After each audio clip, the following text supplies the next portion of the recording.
नमस्कार मित्रांनो, आपण मूग उडीद भगर लावलेली आहे. अशा पद्धतीने उगून पण निघली आहे.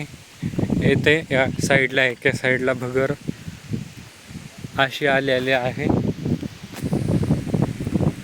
एक नंबर. येथे साईडलाच उडीद आहे.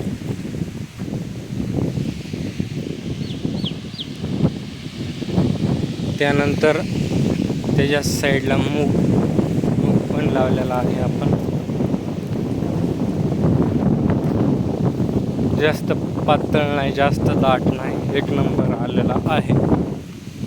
तुम्ही पण अशा कोळप्याच्या सहाय्याने मधलं अंतर 1 ते 1.5 फुटाचं ठेवून तुम्ही पण अशा पद्धतीने लागवड करा.